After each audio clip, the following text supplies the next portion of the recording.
محکمہ برقیات کی طرف سے تمام لوگوں کو بہت زیادہ مسائل کا سامنا تھا. محکمہ برقیات کی آج دن تک کوئی بھی میٹر فیس نہیں لگائی گئی تھی. میٹر فیس کا نوٹیفکیشن جو ہے وہ نہیں لگایا گیا تھا. ہم نے اس کے بارے میں کوششیں کی. ہم نے میرپور ایکسی آفس میں گئے. ہم وہاں سے نوٹیفکیشن چیف انجینئر کے دفتر سے ہم نے نوٹیفکیشن لے آیا.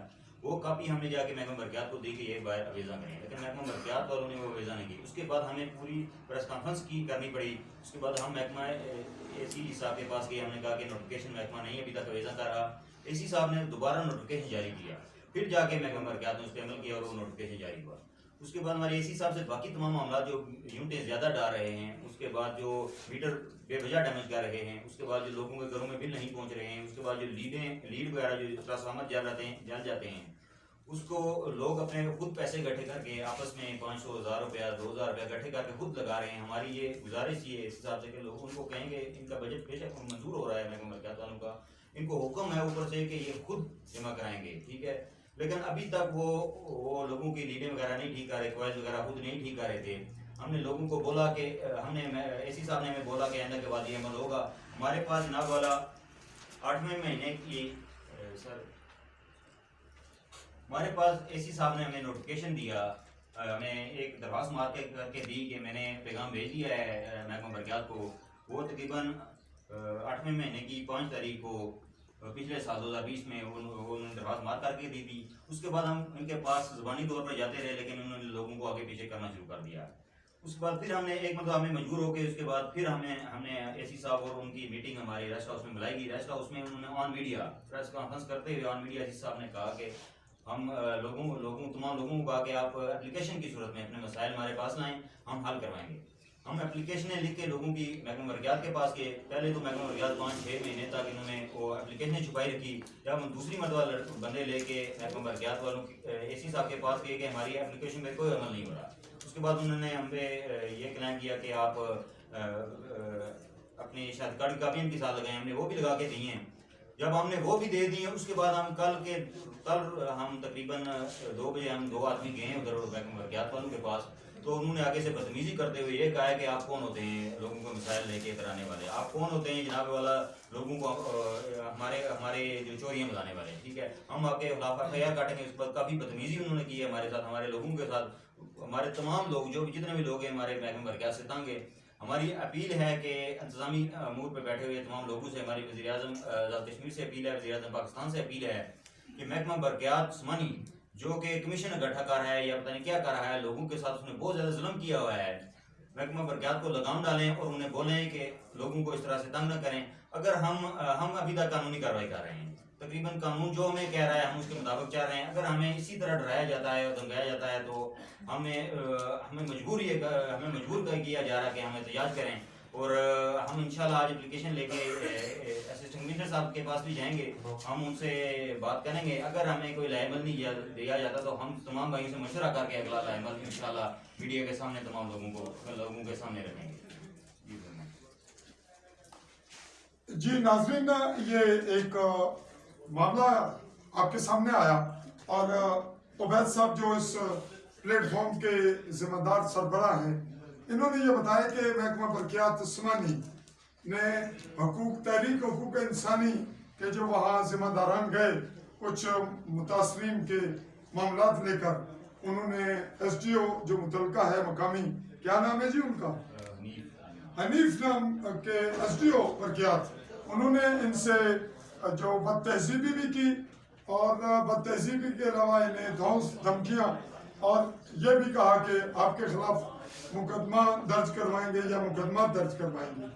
تو ناظرین, اگر یہی بات جو باتیں ان کے سامنے کی وہ جب ہم کیمرہ لے کر جائیں گے تو آن کیمرہ اگر وہ بات نہیں کرتے تو پھر الگ معاملہ ہوگا. بات اور ہم اس میں ان کی سپورٹ کریں گے اور یہ بھی بتانا چاہیں گے اعلیٰ حکام کو کہ اعلیٰ حکام صحافیوں کے خلاف بھی سٹینڈ لینے پر مجبور ہو جائیں گے جب یہ تحریک حقوق سمانی اپنے اوریجنل پیٹرن پر آئے گی. اور محکمہ برقیات کے اعلیٰ افسران ہوں یا ہمارے اس ریاست کے سرکاری ملازمین یا سرکاری افسران, وہ ایک دائرہ کار کے اندر ہیں, ایک آئین اور قانون اس کے پابند ہیں. اس سے بڑھ کر وہ اگر کوئی بات کریں گے تو ان کے خلاف بھی مقدمہ درج ہو سکتا ہے. یہ بات ایس ڈی او سمانی اور دیگر سننے والے اور آئندہ آنے والے افسران نوٹ رکھیں کہ اندھیر نگری شاید آنے والا نوجوان ان کو نہ کرنے دے. یہ مجھے زیب نہیں دیتا تھا، لیکن اگر چودھری فضل الرحمان نہیں بولے گا تو پھر کون بولے گا؟ اس لیے مجھے بولنے میں کوئی اجتناب یا کوئی ڈر جھجک نہیں. میں چاہوں گا کہ اگر ایس ڈی او صاحب کو یہی شوق پورا کرنا ہے تو میں نے بہت کچھ کہہ دیا ہے، وہ لمحہ ضائع نہ کریں، مجھ پہ مقدمہ درج کروائیں. جی ناظرین، ہم اس بات کو آگے بڑھاتے ہیں اور ان سے اگلا ایک ہی بہت مختصر تحریک کا جو انہوں نے تحریک سٹارٹ لی، اس کا بیس انہوں نے بنائی کیسے، کس طرح بنائی، بنتے ہوئے انہیں کیا کیا دقت پیش آئی اور کیا کیا نوجوانوں کی جانب سے سپورٹ ملی، بہت مختصر. اس کے بعد ہم ان سے منشور پوچھیں گے، اور اگر یہ منشور کی بات پہلے کر لیں تو حرج نہیں، یہ منشور کی بات کر لیں یا اس کے بننے کا پروسیس ہمیں بتائیں. جی عبید صاحب. ہم نے تحریک قومی مسائل کو دیکھتے ہوئے، ہم نوجوان پڑھے لکھے نوجوان تھے. جب ہم بیرون ملک بھی گئے ہوئے ہیں اور پاکستان کے بڑے شہروں میں بھی گئے ہوں تو وہاں دیکھا کہ پڑھے لکھے نوجوانوں کی کوئی عزت نہیں ہے، وہ ہر جگہ پہ ذلیل و خوار ہو رہے ہیں، کوئی ان کے روزگار نہیں ہے. تو ہم اس بات پہ آئے کہ یہ تمام مسائل جو پیش آئے ہیں یہ کچھ لوگوں کے، کچھ بڑے لوگوں یا کچھ کے ذاتی فائدے کی وجہ سے ان کو جو فنڈز ملتے رہے ہیں آج دن تک، کیونکہ فنڈز کی دستیابی، ان کو اپنے فنڈز کے پیچھے انہوں نے یہ تمام معاملات جو ہیں انہوں نے خراب کیے ہوئے ہیں. جیسے کہ برادریزم ہو گیا، ہمارے ادھر جب بھی الیکشن پاس آتا ہے تو کچھ ٹولے برادریزم کا نعرہ لگا کے ووٹ لے لیتے ہیں، اور آج دن تک ہمارے عوام کو بنیادی حقوق نہیں مل سکے. برادریزم ہو گیا. اس کے علاوہ جو باقی فنڈنگ کے معاملات ہیں، وہ فنڈنگ وغیرہ ہوگی، جو بھی تقریباً تمام کے تمام وسائل ہیں جو کچھ ہاتھوں کے ذریعے عوام کو مل رہے ہیں اور عوام کو ان ہاتھوں کے آگے مجبور کیا جا رہا ہے. ہم نے بیٹھ کے سوچا اور اس کے بعد ہم نے یہ عمل طے کیا کہ ہم جو بھی بنیادی حقوق ہیں، جتنے بھی بنیادی حقوق ہیں، ان کے بارے میں ہم عوام کو پہلے تو شعور دیں گے کہ عوام کس طرح ان کے اوپر اپنا حق رکھتی ہے، اس کے بعد کس طرح وہ کھڑے ہو کے اپنا حق لے سکتے ہیں، اور ہم ان کے ساتھ آگے پہلے قدم ہم اٹھائیں گے اور عوام کو ساتھ لے کے چلیں گے اور تمام حقوق ہم عوام کے حقوق ہم لے کے رہیں گے. اس کے بعد ہم منشور کی طرف آتے ہیں. ہمارا منشور پہلے ہم نے اپنا لائحہ تیار کیا ہے کہ ہم نے چلنا کیسے ہے. ہم نے آپس میں جتنے بھی ہمارے آدمی ہیں، ہم نے کہا کہ ہم سب سے پہلے ہم اپنے اندر سے برادری ختم کریں گے. ہم اپنے نام کے ساتھ غیر ضروری جگہ برادری کا ٹیگ نہیں لگائیں گے.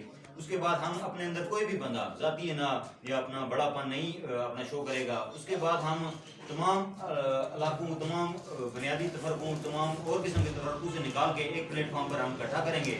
اس کے بعد سب سے پہلے ہمارا جو معاملہ ہے، ہم نے ادھر مینشن کیا ہوا ہے، سب سے پہلے ہم تقرری و تبادلے، تمام محکموں میں جو تقرریاں ہو رہی ہیں، وہ اگر کسی کی وساطت سے ہو رہی ہیں، سفارشی ہو رہی ہیں، تو وہ بندہ جو کسی کی وساطت سے نوکری کر رہا ہے، وہ بندہ ساری عمر وہ اپنے جس کی وساطت سے وہ نوکری لگا ہوا ہے اس کو نوازنے کے چکر میں رہے گا. جب وہ اس کو نوازے گا تو جو لوگ حق پر ہیں، جن کو اسے وقت دینا چاہیے، اس کو وقت نہیں دے سکے گا، اور تمام کے تمام لوگ جو ہیں وہ ذلیل ہوں گے، اور ہمارا آگے سسٹم آگے بہت خراب ہے اور مزید آگے بھی اور بھی خراب. جیسے کہ آپ نے ابھی دیکھا، ابھی حکومت جو انہوں نے حکومت جاتے جاتے انہوں نے تمام جو پڑھے لکھے نوجوان تھے ان کا مستقبل تباہ کر کے رکھ دیا. اور یہ ایک بہت بڑا لمحہ فکریہ ہے. یہ جنہوں نے تباہ کیا ہے انہوں نے اپنے اگلی نسلوں کا انہوں نے بھی اپنا تباہ کر دیا ہے. انہوں نے اپنے اگلی نسلوں کا فیوچر تباہ کر دیا ہے. ٹھیک ہے. اور اگر وہ یہ عمل کر گئے ہیں تو دوسری حکومت جو اگلی تبدیل ہو کے آئے گی وہ ان کے بچوں کا فیوچر تباہ کرے گی. ہم سب نے اکٹھا ہو کے اس پہ قدم اٹھانا ہے. ہم نے آگے سے کوئی بھی تقرری جو میرٹ کے بغیر ہو یا تبادلہ میرٹ کے بغیر ہو، ہمیں وہ نہیں ہونے دینا ہے.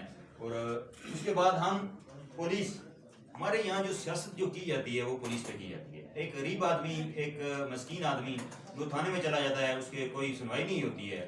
غریب آدمی کو بالکل خوشی نہیں ہوتی. اس کو میں ایک مرتبہ گیا ہوں تو مجھے انہوں نے کہا کہ ہمارے جو نمازی ہیں 2 گھنٹے میں نماز پڑھتے رہے ہیں، جو پولیس کے ایک ملازم تھے. میں نے کہا یہ اتنی بڑی کون سی لمبی نماز ہے؟ اگر انہوں نے اتنی لمبی نماز پڑھنی ہوتی ہے تو انہیں کہیں پہ دبرات پہ چھوڑیں. ٹھیک ہے. ایسا معاملہ کیا غریب آدمی اگر وہ پیسے نہیں دے گا تو ان کی نمازیں نہیں ختم ہوں گی. ہم یہ چاہتے ہیں کہ کوئی بھی آدمی کوئی بھی آدمی اگر تھانے میں چلا جائے تو سب سے پہلا کام ان کا ہے کہ اس کی درخواست لکھنی جانی چاہیے، اس کے بعد تصدیق کر کے ایف آئی آر کرتی ہے، بنے نہیں کرتی ہے تو نہ بنے، ٹھیک ہے، لیکن اس کو سنوائی ہونی چاہیے، کسی کا فون اسے نہیں کرانا چاہیے۔ اس کے بعد تیسری بات ہے جو ہمارا اسپتال ہے، جو اسپتال کو ہمارا جو اس کو باہر ٹی ایچ کیو کا تحصیل ہیڈ کوارٹر کا بورڈ لگا دیا گیا، ہم نے جب تفتیش کی ہے تو یہ رورل ہیلتھ سینٹر نکلا ہے۔ اگر یہ حقیقی طور پر یہ جو ہے تحصیل ہیڈ کوارٹر ہوتا تو آج یہاں پہ تمام لوگوں کا علاج ہو رہا تھا۔ ہمارا بارڈر ایریا ہے، بہت زیادہ لوگ زخمی ہو کے یہاں سے بمبر پہنچنے سے پہلے شہید ہو جاتے ہیں۔ ہم چاہتے ہیں، ہم نے ہماری اپیل ہے لوگوں کے سامنے، ہم نے کھڑا ہونا ہے، لوگوں کو سامنے بھی اپیل ہے اور حکومت کے سامنے بھی اپیل ہے کہ وہ کھڑے ہو کے اس پہ ورک کریں اور آگے ہماری جو تحریک ہے، ہمارے جو اسپتال ہے اس کا کام کروا سکیں۔ اس کے بعد گیل اسٹیشن کا معاملہ ہے، ہمارے یہاں جن تک بجلی پوری نہیں ہو سکی، چوکی میں جو چوکی میں یونین کونسل ہے، اس پوری یونین کونسل میں بجلی کا نام و نشان نہیں ہے۔ پچھلے سال ہم گئے، ایس پی او صاحب نے ہم سے وعدہ کیا کہ ہم 3 مہینوں کے اندر جو ہے ہم چوکی کے لیے نیا فیڈر دیں گے، لیکن ابھی تک وہ وعدہ جو ہے وہ تکمیل نہیں ہوئی اس وعدے کی، اور ہم کو آگے کھڑا ہونا ہے۔ تو اس لیے ہمارا ادھر گیل اسٹیشن بھی بنے گا، اگر نہیں بن سکتا، اگر لمبا کام ہے تو اس لیے چوکی کے لیے الگ سے فیڈر دینا چاہیے محکمہ برقیات والوں کو۔ حالانکہ بجٹ کے اوپر تقریباً 70 کروڑ روپیہ جو ہے اس کے لیے بجٹ نوٹس بھی ہوا ہے، اس کی لائنوں کے لیے جو ہے نا، اس کی عثمانی کی لائنوں کے لیے جو ہے 70 کروڑ روپیہ بجٹ میں نوٹس ہوا ہے، اس کا ہم حساب مانگیں گے کہ وہ کہاں پہ لگا ہے۔ اس کے بعد عثمانی کے اندر نوجوان جو ہیں جو ہمدردی کرنا چاہتے ہیں اپنے علاقے کے ساتھ جو ہیں، ان کے لیے ان کا ریسرچ سینٹر بنوایا جائے ان کے لیے، تاکہ لوگ جو ہمارے پڑھے لکھے نوجوان ہیں وہ وہاں پہ ریسرچ جمع کرائیں۔ جیسا کہ ایک بندہ ہمیں کہہ رہا تھا کہ ہمارے عثمانی کے اندر ہر گاؤں میں 2 ندیاں موجود ہیں، 3 ندیاں موجود ہیں، اگر ایک ہی ندی پہ چھوٹا سا ڈیم بنایا جائے تو تقریباً 100-200 فیٹ کے اندر لوگوں کو پانی دینے کی کوئی ضرورت نہیں ہے، وہ ویسے ہی فصلیں جو ہے اگ جائیں گی۔ اگر ہمارا جو یہ 31 کروڑ 34,76,76,000 کی بجٹ پہ جو ہماری واٹر سپلائی بن رہی ہے، یہ تقریباً 75 لاکھ کی جو ہمارے ایس ٹی او تھے ادھر، انہوں نے کہا 75 لاکھ میں جو عثمانی ہے جو اس میں پرانی میسر ہو سکتا ہے، باقی جتنا جو پیسہ تھا وہ پورے عثمانی میں ڈیمز بن سکتے تھے۔ وہی ڈیم اگر ایک 1.25 لاکھ کے ہر گاؤں میں بنے ہوتے تو آج وہاں سے مچھی بھی پورے گاؤں کو تقریباً سردیوں کے موسم میں مچھی بھی پرووائڈ ہو جاتی، فریلی پرووائڈ ہو جاتی، ٹھیک ہے۔ اس کے بعد جب جو ہی گندم کی اگائی کا موسم آتا ہے، ہم بارش کو ترس رہے ہوتے ہیں، وہی پانی نکال کے ہم گندم کو دے سکتے ہیں، ہم سبزیاں لگا سکتے ہیں، ہم پورے پنجاب میں سپلائی کر سکتے تھے اس کے بعد۔ لیکن ہمارے ادھر کوئی بھی ریسرچ سینٹر نہیں ہے، ہمارے ادھر جو طالب علم پڑھے ہوئے ہیں وہ اپنی زندگی ویسے گزار رہے ہیں، وہ علاقے کے لیے کوئی کام نہیں کر سکتے۔ کیوں نہیں کر سکتے؟ کیونکہ آگے سے کوئی سپورٹ ہی نہیں کی جا رہی ہے۔ ابھی جو میکینیکل انجینئر ہیں، ہمارے ادھر بہت زیادہ پوٹینشیل ہے، پانی جو ہے پہاڑوں سے گر رہا ہے، ہم وہاں سے مشینری لگا کے ہم اپنی بجلی بنا سکتے ہیں، وہی بجلی ہم ہر جگہ یوز کر سکتے ہیں، ٹھیک ہے۔ لیکن ہمارے میکینیکل انجینئرز کو، ہمارے الیکٹریکل انجینئر کو، ہمارے سول انجینئرز کو کسی اچھی جگہ پہ نہیں لگایا جا رہا۔ ہمارے فزکس کے جو بچے ہیں وہ اپنی ریسرچ بنا کے ہمارے ادھر پروڈکشن شروع کر سکتے ہیں۔ ہمارے ادھر کیا ہمارے جو دریاؤں میں سے جو پانی جا رہا ہے، اس میں سے سونا نکل رہا ہے، ہمارے چاندی نکل رہا ہے، کیا ہم ادھر سے ریسرچ کر کے ہم ادھر سے اپنی چیزیں معدنیات نہیں نکال سکتے؟ کیوں نہیں نکال سکتے؟ کیونکہ ہمارے سیاستدانوں نے اس وقت اس طرف آئے دن تک سوچ ہی نہیں دوڑائی ہے۔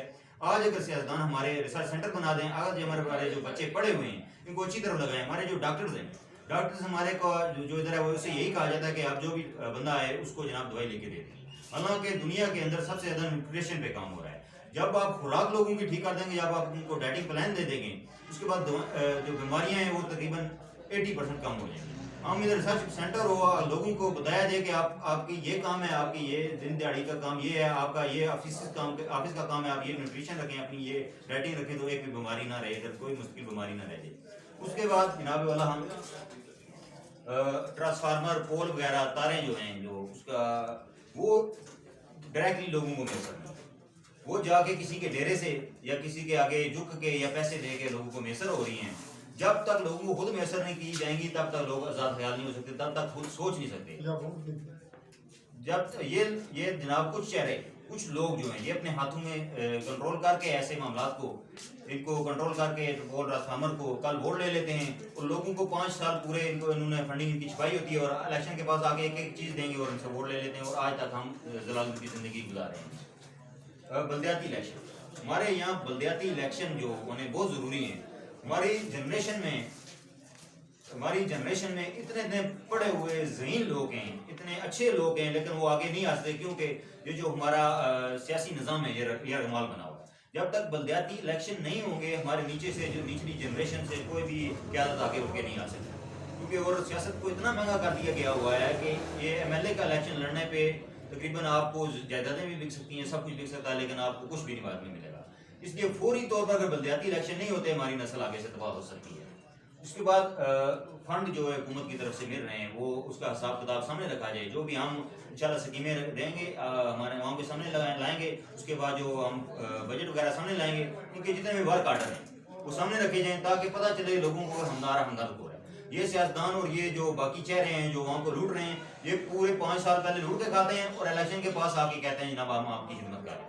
یہ جب ان کے پاس اسکیمیں دی جائیں, ان کو کہا جائے کہ آپ اس کے ساتھ ورک آرڈر لگائیں, اگر دونوں میچ کرتے ہوئے اتنی روڈ کی موٹائی اتنی ہوئی, لمبائی اتنی ہوئی, تو ہم مان لیں گے کہ آپ خدمت کر رہے ہیں, نہیں تو ہمارے ڈاکو, آپ ہمارا پیسہ کھا رہے ہیں اور اپنے آپ کو ڈاکو بولیں. اس کے بعد بارڈر کے متاثرین ہیں جو ان کو جو کیا نام ہے اس کو ان کا اگر کوئی نقصان ہو جاتا ہے ان کو فوری طور پر ان کی تلافی کی جائے, بر وقت تلافی کی جائے. لیکن وہ کام شروع ہو چکا ہے ماشاءاللہ, ہم حکومت کو سراہتے ہیں اس پہ کہ یہ کام کافی حد تک شروع ہو چکا ہے, مورچے وغیرہ بھی بن رہے ہیں. ٹھیک ہے. اس کے بعد جو کالجوں اور اسکولوں سے فارغ تحصیل بچے ہیں جن کو آگے ایڈمیشن جن کا کرنا میڈیکل میں ایڈمیشن ہو گیا یا انجینئرنگ میں ایڈمیشن ہو گیا, ہمارے سمانی کے اندر کسی کو بھی بچے کو یہ نہیں پتا ہے کہ ہمارا ہم نے آگے جا کے ہم ایڈمیشن لینا ہے. ان کو یہ انجینئرنگ کا پتہ ہے یا اس کو MBBS کا پتہ ہے, ان کو باقی کسی بھی فیلڈز کا پتہ ہی نہیں. ہم اس طرح چاہتے ہیں کہ اگر حکومت ہمارے ساتھ ملے تب بھی ٹھیک ہے, ویسے بھی ہم تقریباً ایک گروپ بنا کے تمام کالجوں کے اندر جو فارغ تحصیل بچے ہو رہے ہیں ان کو آگے سے ان کی گائیڈنگ کریں کہ آپ کتنے اس فیلڈ میں جا سکتے ہیں اور اس فیلڈ کا پریکٹیکل یہ فائدہ ہے. اس کے بعد ہم ان کو بتائیں کہ اگر آپ فیلڈ میں جا رہے ہیں تو اس کے پریکٹیکل فیلڈ میں کیا فائدہ ہے. آپ یہ نہیں کہ ڈگری لے کے آپ صرف نوکری کرنے کے لیے جائیں. یہ جو فیلڈ ہے مطلب کہ آپ نے اگر زراعت کی فیلڈ میں جانا ہے تو آپ کو پتہ ہونا چاہیے کہ فلانے پودے کو کون سی کھاد ہم نے ڈالی ہے اور وہ کھاد کس طرح سے بنتی ہے. وہ کھاد پتوں سے بنی ہے, وہ کھاد بھینس کے گوبر سے بنی ہے, وہ کھاد یوریا کی کھاد ہے. وہ ہر پودے کے حساب سے ہم آگے کو اس کا بتائیں گے. اس کے بعد تقریباً میرا سب سے امید ہے میرے تمام بھائیوں سے کہ وہ ایک مرتبہ سب جناب والا اپنے خیالات کا اظہار کریں گے. جی شکریہ.